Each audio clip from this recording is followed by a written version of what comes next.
Hello everyone, நான் உங்கள் Vijay Gautham. So இன்றைக்கான டாபிக் நம்ம பார்க்கறதுக்கு முன்னாடி தமிழ்நாட்டு மக்கள் மேலே இருக்கிற கடன், தமிழ்நாட்டு மக்களோட மண்டையில் இருக்கிற அந்த ப்ரெஷரான இருக்கிற அந்த கடன் 10,00,000 கோடியை இன்னும் விஜய் 15 கோடி ஆக்குறதுக்கு தான் இவ்வளோ இலவசத்தை அனௌன்ஸ் பண்ணியிருக்காரு அப்படின்னு திமுக பிரமுகர்லாம் ஒரு பக்கம் விமர்சனம் வச்சுட்டு இருக்கிற நிலையில் இந்த கடனை எப்படி அடைக்கணும் அப்படின்னா, அந்த கடனை யாரால அந்த கடன் ஏற்பட்டுச்சோ அவங்க கிட்ட இருந்து அந்த கடனை அடைக்கணுன்ற ஒரு திட்டத்தை இப்போ தமிழ்நாடு அரசு கையாள இருக்கு.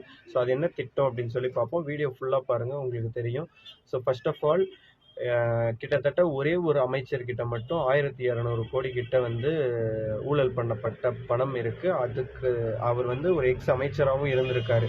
ஸோ அவரை ஃபர்ஸ்ட் நம்ம விசாரிக்கிறோம் அப்படின்ற பட்சத்தில் அவர் மேலே கேஸ் ப்ரொசீட் பண்ண ஆரம்பித்தோம் அப்படின்னா அவர்கிட்ட இருந்து கைப்பற்ற பணம் தமிழ்நாடு அரசுக்கு சேரும். அதே மாதிரி ஒவ்வொரு அமைச்சர்கள், ஒவ்வொரு ஊழல்வாதிகள் கிட்ட இருந்தும் அந்த கருப்பு பணத்தை நம்ம வெளியில் எடுத்தாலே கிட்டத்தட்ட தமிழ்நாட்டோட பாதி கடன் அடைஞ்சிரும்ன்ற ஒரு ஆலோசனை கூட்டத்தில் பேசப்பட்ட ஒரு டாபிக் தான் இன்னைக்கு நம்ம பார்த்துட்டு இருக்கோம். ஸோ ஃபர்ஸ்ட் ஆஃப் ஆல் யாரோட கேஸ் நம்ம எடுக்க போகிறோம் அப்படின்னு சொல்லி பார்த்தீங்கன்னா, சேகர் பாபு அவர்கள் அறநிலையத்துறை அமைச்சராக இருந்தவர். அவர் தான். அவர்கிட்ட மட்டுமே கிட்டத்தட்ட 2200 கோடி கருப்பு பணம் ஊழல் பணம் இருக்குது அப்படின்னு சொல்கிறாங்க. அந்த ஊழல் பணத்தை இப்போ அந்த கேஸை ஃபர்தராக ப்ரொசீட் பண்ணணும் அப்படின்னு சொல்லி செந்தில் பாலாஜி கேட்கப்பட்ட மாதிரியே தமிழக அரசு கிட்ட என்ஃபோர்ஸ்மெண்ட் டிபார்ட்மெண்ட் அண்ட் அப்புறமா அந்த இன்கம் டேக்ஸ் டிபார்ட்மெண்ட்டும் தமிழக அரசுக்கு கடிதம் எழுதியிருக்காங்க. ஸோ அவரோட கேஸை நாங்கள் ஃபர்தராக ப்ரொசீட் பண்ண போகிறோம் அப்படின்னு சொல்லியிருக்காங்க. ஸோ இப்போ அவர்கிட்ட இருந்து ஒரு 1200 கோடி எடுக்கிறாங்க. செந்தில் பாலாஜி கிட்ட இருந்து இன்னும் எவ்வளோ பணம், ஊழல் பணம் இருக்குன்னே இன்னும் கண்டுபிடிக்கல. அந்த அளவுக்கு அவ்வளோ ஊழல் பண்ணி வச்சிருக்கிற செந்தில் பாலாஜியோட கேஸையுமே வெளியில் எடுக்கிறாங்க. அதுக்கு அடுத்து பார்த்தீங்கன்னா, இந்தியாவிலே வச்சு அந்த ஒரு காரை எக்ஸ்போர்ட் பண்ணி மாட்டிக்கிட்ட அண்ணன் KN நேரு அவர்கிட்டயுமே அவ்வளோ கருப்பு பணம் இருக்குது. அவரையுமே இந்த ஒரு ரேடாரில் வச்சுருக்காங்க தமிழக அரசு மற்றும் என்ஃபோர்ஸ்மெண்ட் டிபார்ட்மெண்ட்.